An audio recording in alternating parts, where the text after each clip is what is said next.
We are proud to present Dr. Ben Carson, Director of Pediatric Neurosurgery at Johns Hopkins Children's Center, a member of the President's Council on Bioethics, and co-founder of the Carson Scholars Fund, an organization whose stated goal is to provide a scholarship to at least one child in every school in the country.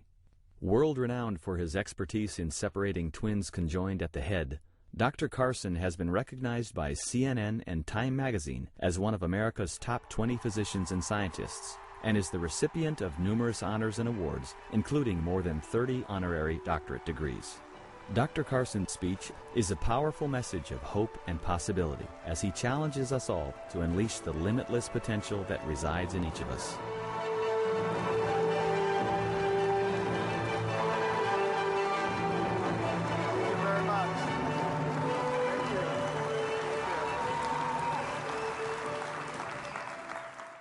Thank you so much. It is so wonderful to be here with so many bright and enthusiastic people.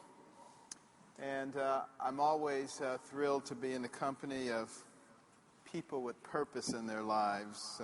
People like Sam and Linda, Dr. Reg and Joe, and so many of the people who really pour their hearts and souls into trying to make the environment better for other people. And I really think that that's what life should be all about. You know, money is fine, but it really doesn't amount to a hill of beans, to be honest with you. What really does mean a lot is if you can improve other people's lives. You know, when people feel good, they think good thoughts and they begin to do good things. And when you stop and you look at the life of Jesus Christ, you realize that he understood that, because every time he went someplace, what did he do? He healed people. And once he healed them physically, then they were ready to be healed mentally and spiritually. And I think that's one of the things that really caught my attention as a young person and helped me to formulate a dream of becoming a physician. Now, let me just briefly delve into how I became associated with the products of this company. You know, a couple of years ago, I was diagnosed with cancer. Now, I was an individual who got annual physical examinations and had my PSA checked and did all the things that I was supposed to do. And those things were normal.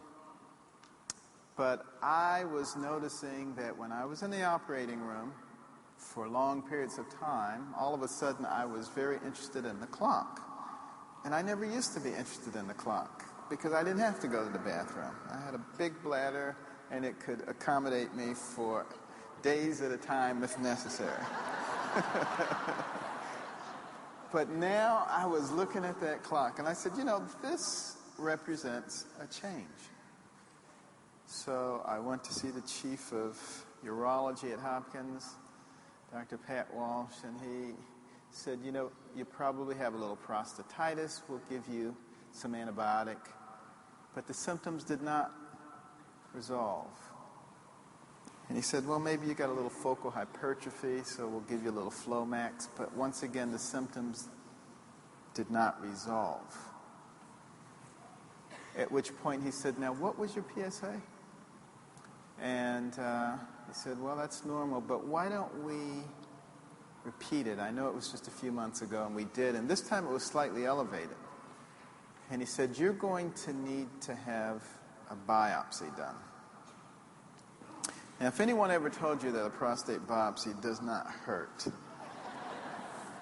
it doesn't hurt them. That's the part that they didn't tell you. Okay. I must tell you, by the time they got to about the 8th or 9th specimen, I was just saying, you know, I don't really mind if I have cancer.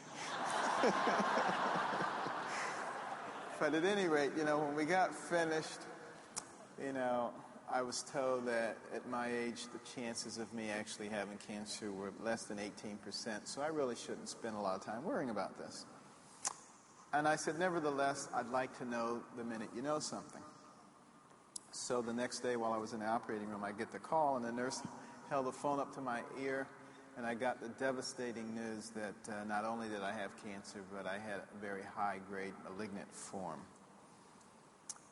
And of course, I put that out of my mind and finished the operation, but it really hit me as I was going home that I had a disease that could potentially kill me. I subsequently got an MRI done to see if there was any spread. And I remember coming out of the MRI machine, I was expecting one of the radiologists to be there to say to me, everything looks fine, nothing to worry about, but there was no radiologist. And as I was leaving, one of the technicians handed me a copy of my films. Now I was a little bit concerned. And I went up to my office and I put them up on the view box, and my heart sank as I saw all those lesions up and down my spine, and I said, no. I looked at the name on the scan to make sure it was mine, and it was. And I just sat down at my desk and just started thinking. And my senior PA came in, who's been with me my entire career, and she said, what did it show?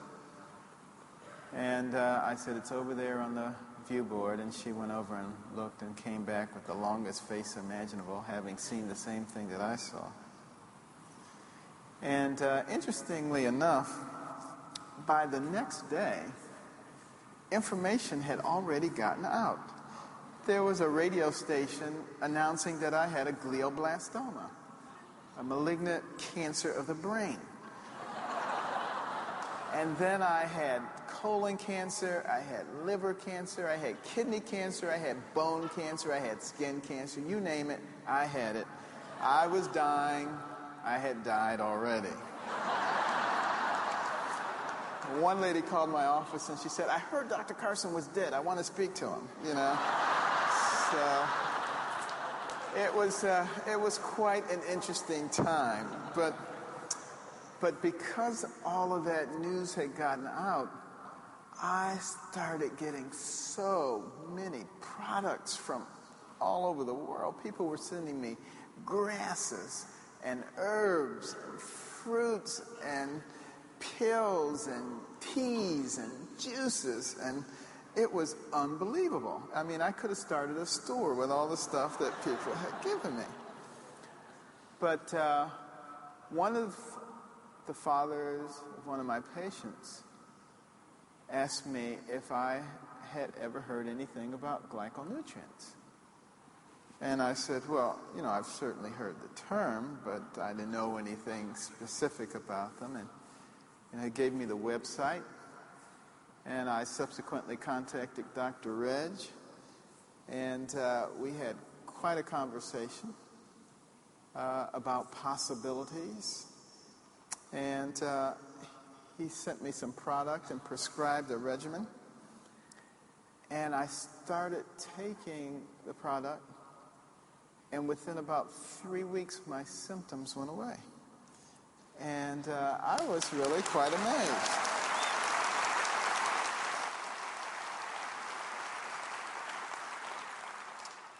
And I actually toyed with the ideal of not having surgery done, because it was recommended to me that I undergo surgery.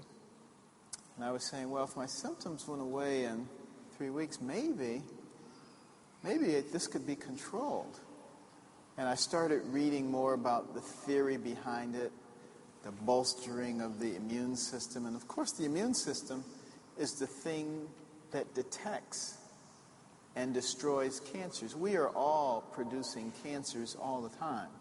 But if we have healthy immune systems, they're able to identify and destroy them. And I was saying, this makes an awful lot of sense. But then I began to realize that having a high profile, that if I did that, a lot of other people might follow that example too, but they may not be quite as diligent as I was about taking the product, and there would be a lot of needless deaths, and I didn't feel as though I could have that on my conscience. So I went ahead and had the surgery done. Now, interestingly enough, I got, along with all the products, so many cards and so many letters from everybody imaginable, from the lowliest people you can imagine to members of the president's cabinet, senators, anchors of the major news broadcasts, President and Mrs. Bush. Everybody said they were praying for me. And I think the Lord just got tired of hearing about me because, it turns out that the findings on the MRI represented a congenital anomaly of the bone marrow, and it wasn't metastatic cancer at all. And I was able to go ahead and have the surgery done by Dr. Walsh, who invented the nerve-sparing prostatectomy. It turns out the cancer was within 1 millimeter of breaking through, but it hadn't broken through and was able to be removed in its entirety. And I'm cured today.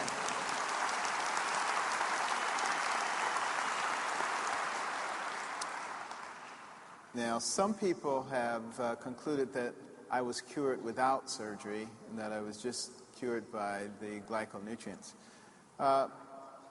Maybe would have happened, maybe would not have. But, I do not advocate abandoning traditional medical cures that have been shown to work. What I would, however, advocate is using natural products to supplement what's done by traditional medicine. The two things do not have to be adversarial. In fact, they can be really extremely complementary.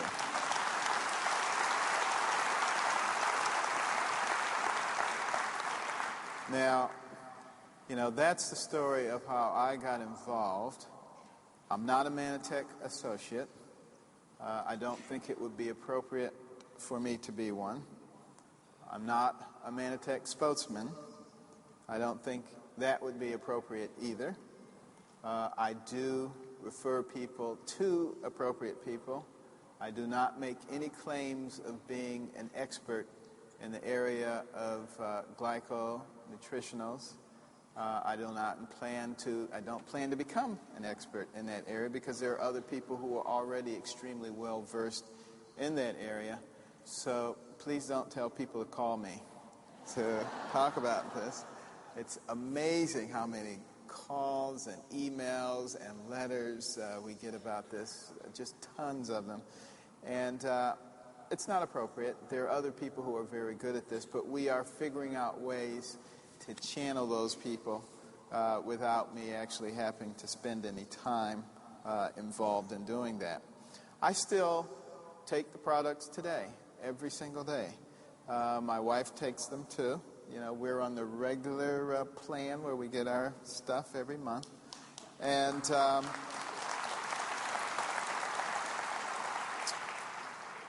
for you to understand why, out of all the many, many products that I received when people thought I was going to die, why is it that this is the one that I chose to stick with? To understand that, you would have to understand a little bit about me and why I think the way I do. I was always only interested in medicine.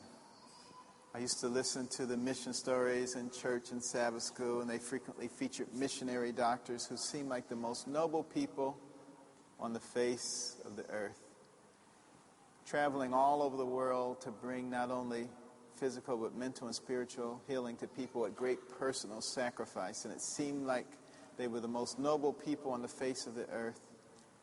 And that, coupled with my readings of the life of Christ, made me decide that I wanted to be a missionary doctor. And that was my dream from the time I was 8 until I was 13. At which time, having grown up in dire poverty, I decided I'd rather be rich. So at that point, missionary doctor was out and psychiatrist was in. Now, I didn't know any psychiatrists, but on television they seemed very rich. They drove Jaguars, had big fancy mansions, plush offices, and all they had to do was talk to crazy people all day. And it seemed like I was doing that anyway. So I said, this is going to work out extremely well. I was the I was the local shrink in high school. I was reading Psychology Today. Everybody would bring me their problems, and I would sit there and say, I see. And, I majored in psychology in college, and advanced psych in medical school. And I was all set. And I learned an awful lot of things when I was doing all of that. A lot of things about people and their personalities and abnormal personalities and abnormal psychology. And I actually use it all the time now when I'm talking to people, when I'm analyzing people. It's actually sort of a side hobby of mine, analyzing people. And I'll tell you, there are a lot of crazy folk out there. Now, I said the word crazy. Some people get upset and they say, you can't use that term. That's politically incorrect. And, people say that about all kinds of things now. If one concerned themselves about everything that's going to offend someone today, you couldn't say anything because there's so many people walking around with chips on their shoulders. And it's not clear to me that anybody does themselves any favors by being so sensitive that they can't actually hear what somebody's talking about because they're so busy being offended by what they said. That is not why God gave us complex brains. It's only if you have a very simple, one-track mind, amoeba brain, that you're going to be offended by little silly things that don't mean anything. And I hope people know a little bit better than that.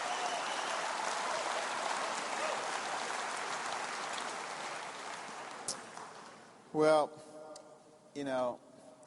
when I got to medical school, I started meeting a lot of psychiatrists, and I changed my mind about what I wanted to do. Now, this is not because psychiatrists are bad people. Some of my favorite people are psychiatrists. They're actually very good people in many cases. And some of the more intellectual members of the medical community. But what they do on television is considerably different than what they do in real life. What they do in real life is actually much more important than what they do on television. But it wasn't what I wanted to do. And I had to ask, what are you particularly gifted in?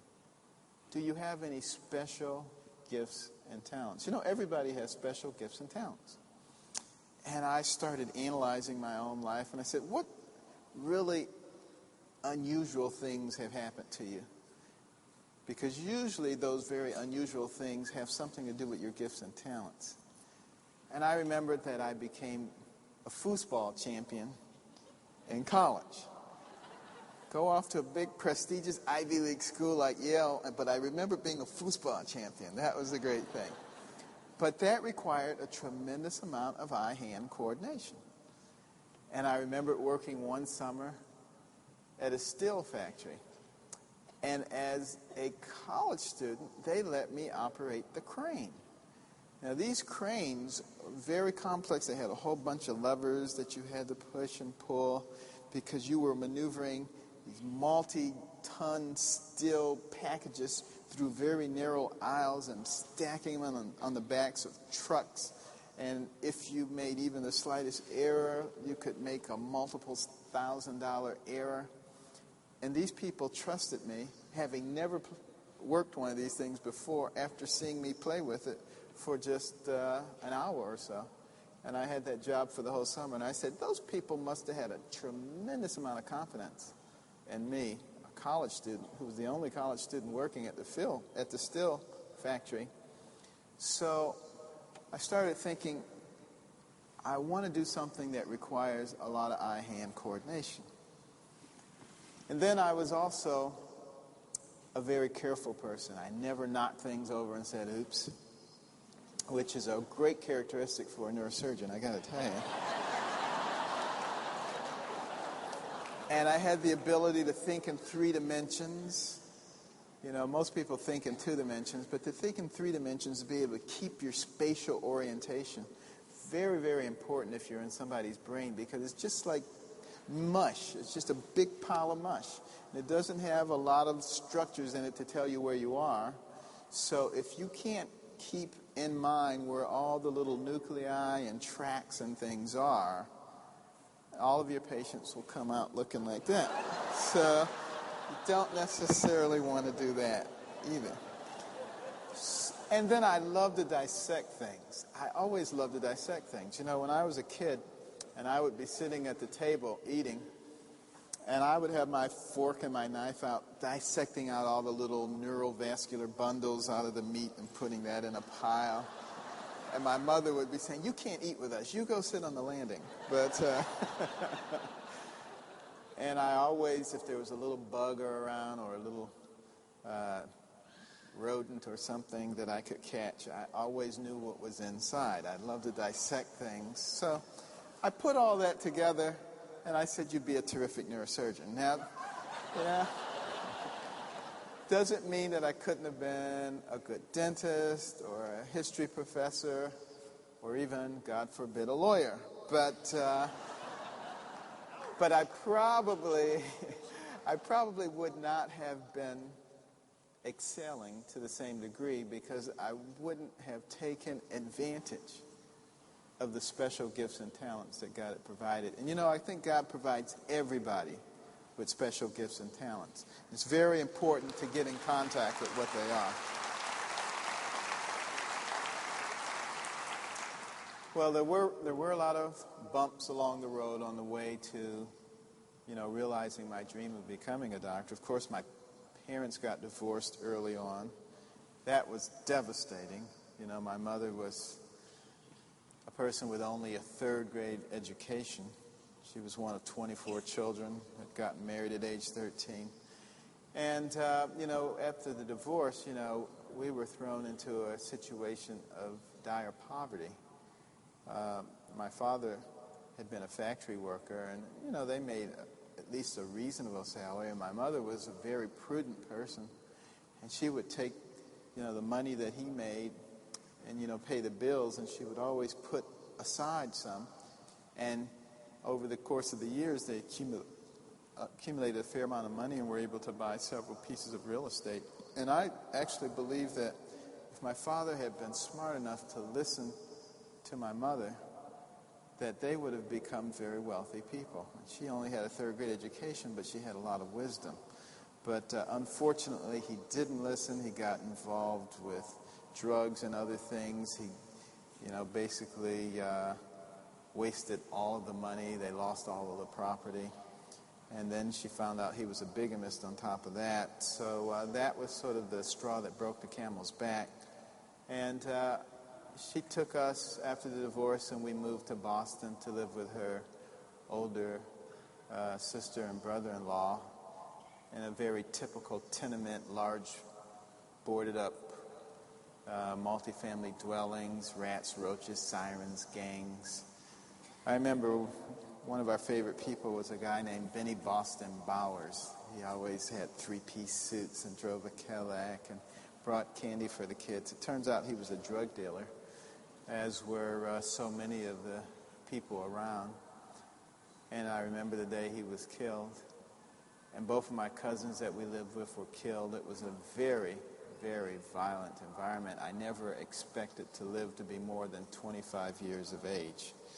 And it just seemed to be the way that things were done in those days. But there was just so much poverty. My mother worked 2, sometimes 3 jobs at a time as a domestic, cleaning other people's houses. She didn't want to be on welfare. She figured if she did that, she would lose control of her life, and she would lose control of our lives. And she didn't want to be in that particular situation. But I remember one thing about myself in particular. I hated poverty. You know, it doesn't bother some people. Some people are just happy to sit around doing nothing and, you know, maybe get some booze to drink and just have something over their head, and, you know, they can be happy as a pig in slop. But, you know, I hated it. I just didn't like it. And it's not that I really had known anything tremendously different from it, but there was just something inside of me that didn't like it. And in a way, I think maybe that was a good thing, because it drove me at times when I might have been willing to give up. It drove me to continue on, because I didn't want to go back there. I didn't want to fall into that lifestyle of what sometimes seemed to be helplessness. But I wasn't a very good student. And I remember one day I was sitting in class, and the teacher was talking about some European history, and the other kids seemed to know what was going on, and I knew absolutely nothing. And the same thing seemed to be happening in mathematics and in English.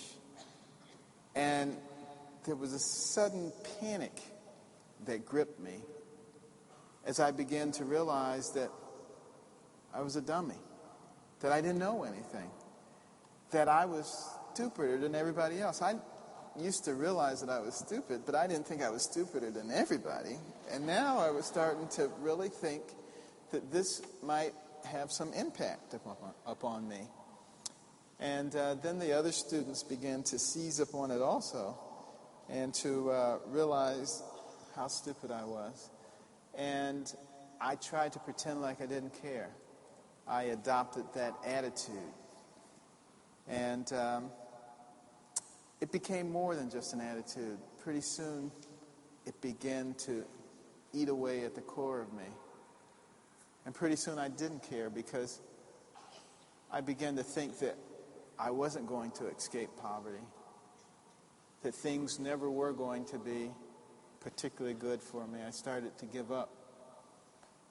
And I started noticing that I would do things that were dangerous, like hopping trains to get to different places, even after a friend of mine got his leg cut off doing that. If the train was going slowly, we would actually go under the train to get to the other side and not really worry about that. We would climb fences of junkyards while somebody else was distracting the mean junkyard dog, and we'd go and stand in the middle of the junkyard, and then we'd say, "Hey, dog," and then we would see if we could get out before the dog caught us. I mean, it was pretty stupid stuff. It was really, really dangerous stuff, and it makes my heart shudder when I think about doing stuff like that. But I was a risk taker as a youngster. And I'm still a risk taker even now. There aren't people who take a lot more risks than neurosurgeons. But now I take the risks not because I don't care. I take them now because I do care. Because I do want to give people longevity and quality of life. And I think that's the thing that drives most people who are in my profession. Unfortunately, we are in the process right now of losing more neurosurgeons per year than we are able to train. They're retiring at very fast rates. And there are many parts of the country now where there aren't any practicing neurosurgeons. There are many parts of the country now where if you're driving in your car and you have a bad accident, you have a subdural hematoma, you're dead. There's not going to be anybody around who's going to take it out. And it's really a very sad situation that has arisen, part of the state of medicine today, because the average premiums that neurosurgeons have to pay are so high. In places like Philadelphia, it's $300,000 a year if you've never had a lawsuit. And that is really untenable when you couple it with the fact that there is no floor to the limitation of funding from insurance companies, and there's no ceiling for the amount of malpractice premium you have to pay, and people get squeezed. And so now the average age of retirement for a neurosurgeon is 55, right at the time when they should be in their prime. And you look at obstetricians, another area being decimated. Many obstetricians now quit delivering babies